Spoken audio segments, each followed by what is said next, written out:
Здравейте, скъпи приятели! Добър ден от София! Все още има един профил, който не ми е блокиран. Това е около 10-тия път днес да пусна лайв от прословутите жълти тепета.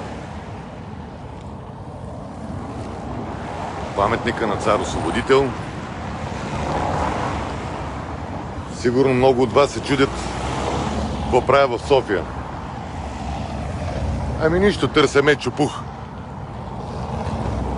Мечо Пух, за да му стисна ръката за това, че стана национален герой след изказването от вчера на премиера Слънце. Така или иначе до 31 януари, време бол, ресторантите затворени и поне си пресичаме тук по пешеходните пътеки.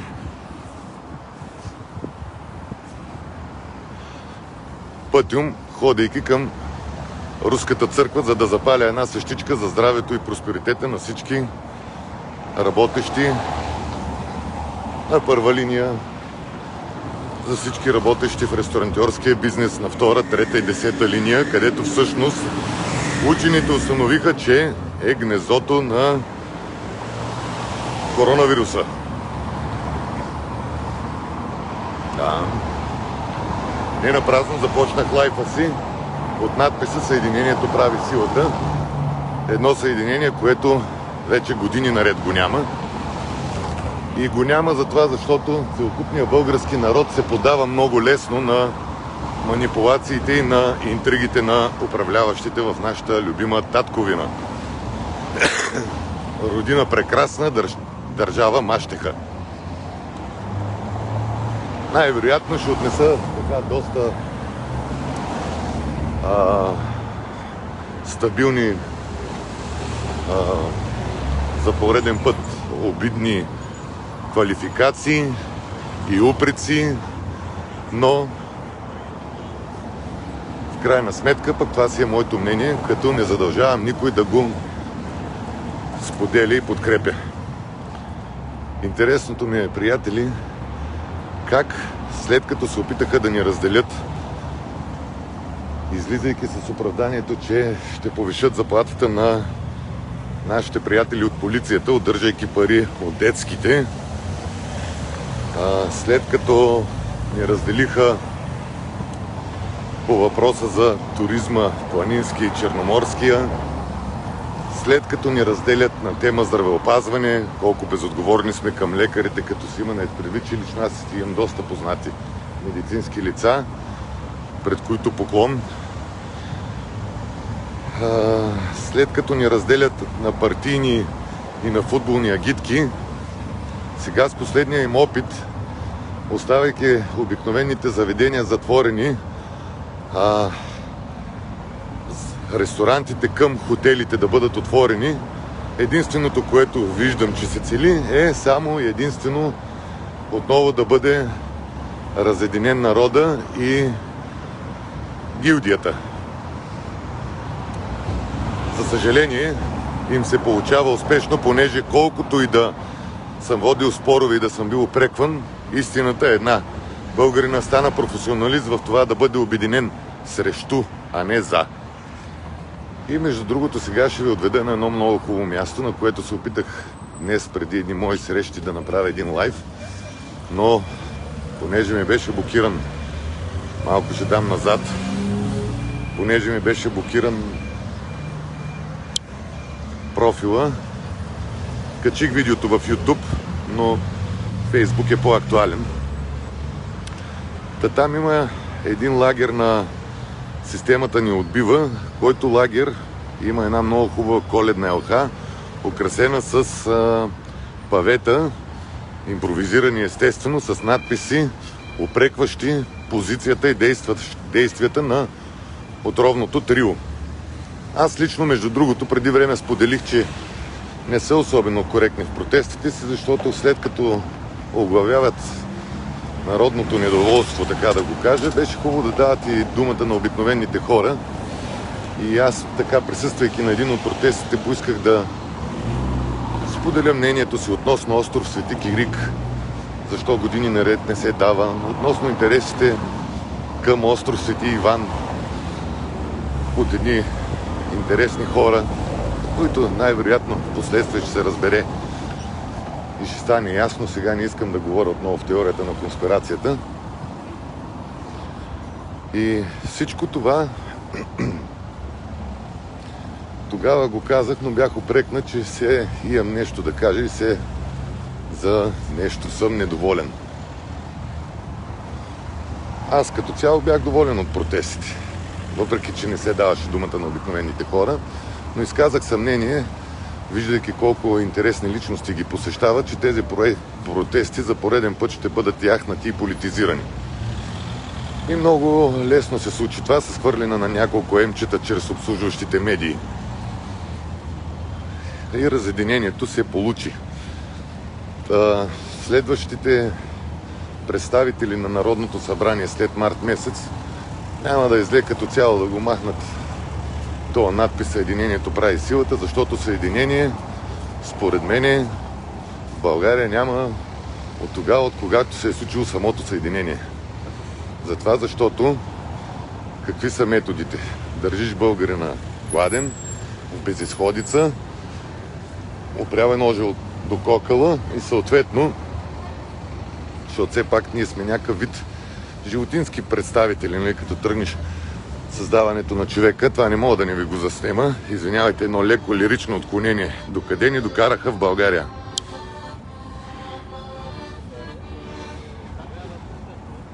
Ще пусне, Вайко.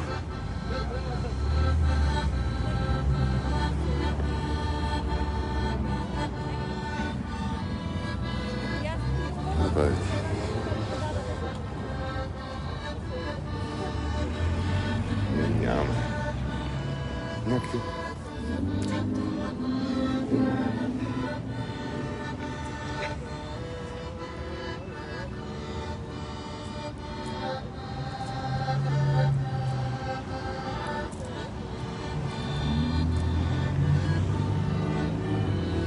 Си жива и здрава. Та дотам ни докараха нашите управници, възрастни жени и мъже, по улиците в големите градове и в малките да просят, и то не да бъдат от някакъв етнос, макар че дори да са от етнос, аз нямам нищо против, защото в смисъл доста хора знаят, че аз имам много приятели сред ромския, мюсюлманския етнос, арменския и въобще кой простак пък го измислил това етнос. В крайна сметка всички сме хора, но така да не се отклонявам повече. Това е идеята, да ни разделят и да си правят всичко, както те си преценят за най-добре. И това не мога да не го отразя. Слънцето. Ще имаме едно знаме, на което ще пише "Свята и чиста република". Тук в сградата на бившия турски конак през януари 1973 се е състоял съдебния процес срещу апостола на свободата Васил Левски. Идеолога и организатора на национално-освободителната революция и създателя на вътрешната революционна организация в България. Със своето героично държание пред турския съд, Левски отново показва изключителните си качества на революционер. Но, все пак, днешно време на мода не е Левски, а Мечо Пух. И тук, докато няма много движение, искам да отбележа така съвсем скромно, господин премиер, приказката за Мечо Пух в съвременната история на света е следната. Колкото повече, толкова повече, казал Мечо Пух и пукнал от преяждане. Внимавайте, защото с тия мечета, с тия матахарита, с тия мерки, които налагате без по никакъв начин да се погрижите за своите сънародници, защото много хора грешат, включително и вие в това число, че вашите сънародници са ви подчинени. Не са ви подчинени, те са ви работодатели.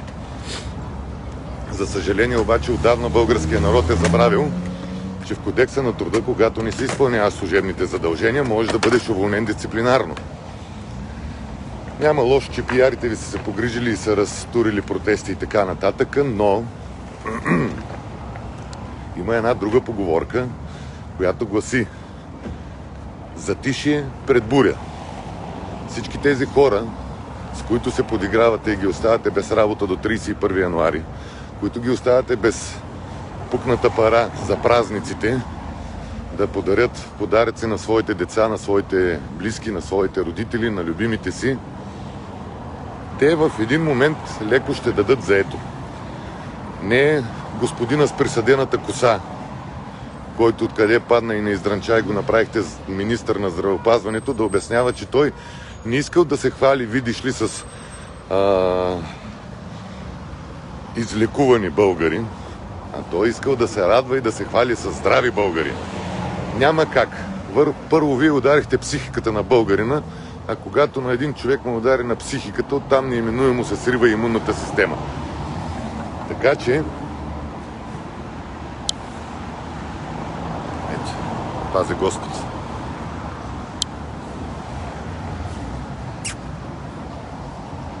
Дървени глави, колкото искаш. Да. Ако този човек наистина искаше населението да е здраво, вместо да побърква психически народа, можеше да излезе с предложение към министъра на финансите и бивш министър на здравеопазването господин Ананиев, можеше да излезе с предложение към целия Министерски съвет, към целия парламент, да бъде спряно националното финансиране към проекти като строежи на улици, ремонти на градинки, площадки и тем подобни, а парите да бъдат инвестирани в закупуване на необходимата апаратура за борба с коронавируса, за закупуване на линейки, а не линейките да бъдат ползвани за черен пиар, превозвали ли са взели или не са превозвали, и в същото време, докато хора чакат и умират по стълбите на болницата, линейки, които видиш ли ще, защото били извън строя, пък как се движат не знам, да извозват токсични отпадъци. Нема нужда от такава грижа. Има една песен "Едно мало дете" и накрая в песента се пее "Она ме е мащеха, когато леп ми дава залъците брой, когато глава ми е, тя с огребен бие". Това сте и вие. Ето ви елхата, за която ви казах. Към отровното трио, защо говорите за триото и гражданите, като никога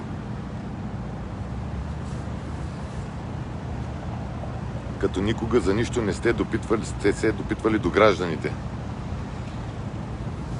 Тук имаше също едни интересни.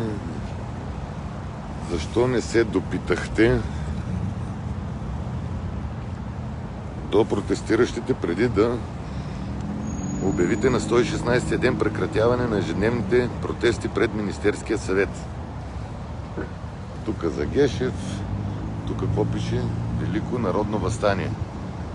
Да, блаженни са вярващите. Само че повечето все още вярват на приказката "склонена глава сабя не я сече". Защо продължавате да набирате дарения за протести, след като от 1 ноември навлязохте в фаза на предизборни политмероприятия? Как са изразходвани дарителските сметки? Защо няма списък с дарителите? И така отново управляващата вихрушка, тук е Народно събрание, да видите до къде я стигнах, постигна своята цел. Тук можем да пресечем. Подлеза трябва да се Да, през подлеза, да. Постигнахте своята цел и успяхте да разделите хората. Намесиха се разни бивши омбудсмани, намесиха се разни бивши политически фигури и прочие, така, само че това беше допуснато, защото е пределно ясно, че на народа точно това му мръзна. Все някой с големи знамена и лозунги да си бръщолеви.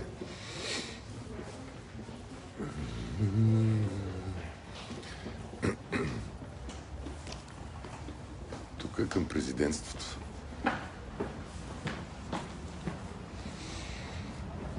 всъщност ние се намираме на триъгълника на властта.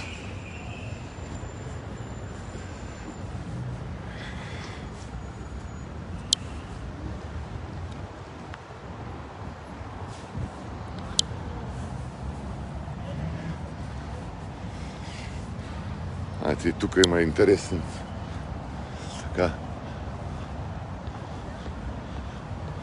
Долу диктатурата, това е общата ни цел. Подписка. Това е общата ни цел. Подписка. И всъщност едно от олицетворение на българина в днешно време. Стана дънер. Цепят се дърва върху него и то. Едни ни имат за дънери, други за прости български тъпани, за всичко друго, ма не и за хора. Да си кажа това, което ми е като идея основно, защото в коментарите много често виждам голяма доза негативизъм. Тук да прибягам да пресека. Жик-так, не ме бъскай. Жик-так.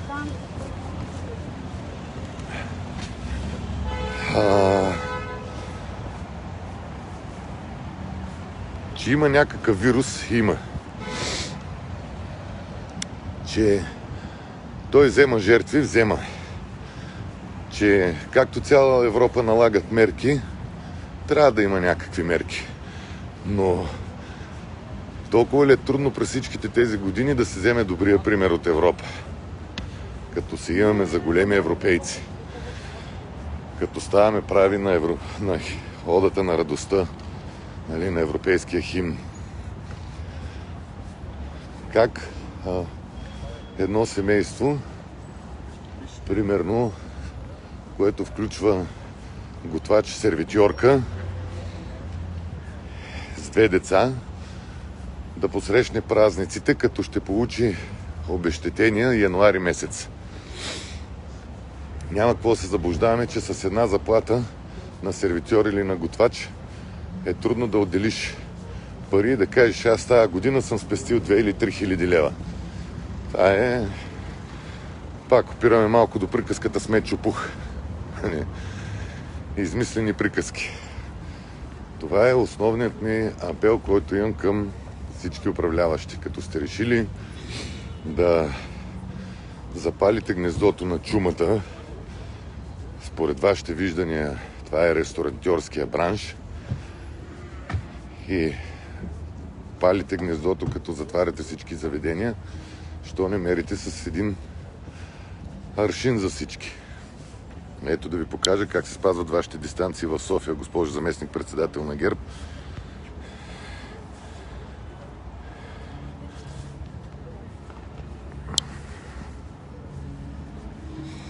Какви отстояния, и въобще няма как тук да се хване коронавирус. Абсурд. Не. Но и това е друга тема на разговор. Основната и последна идея ще се постарая, няма да казвам няма, да влизам повече в лайфове и кореспонденции и така нататък, защото едно, че сте брутални, другото, че сте безпардонни. Най-вероятно не изповядвате и никаква нормална религия, която да се основава на доброто, защото казва, че Бог е любов. Последно ще кажа, че престъпността тепърва ще нараства в България, защото гладна мечка хороня играе. И в един момент, когато не се дава шанс на народа да работи, той съответно по някакъв начин трябва, като всяко едно птиче, да закара на малките си храна, ще намери начин и ще закара. Аз ще отида до Руската църква да се помоля за близките си, за любимите си, за целия български народ. Елена, те са ни пръснали по рождение. Да, особено тебе и мене ни пръскат всеки ден.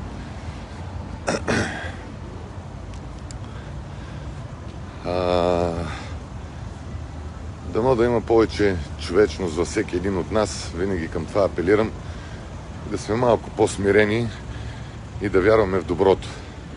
За да се случи това, обаче първо трябва да повярваме в самите нас и да разберем един път завинаги, че промяната идва вътре от нас самите. Защото нашето бъдеще от нас зависи. А пък всичко останало е кучетата си лаят, кервана си върви, ще продължаваме чупук с бомбоните, с кацата с меда и ние докъдето изкараме. В чували, един по един, за токсични отпадъци и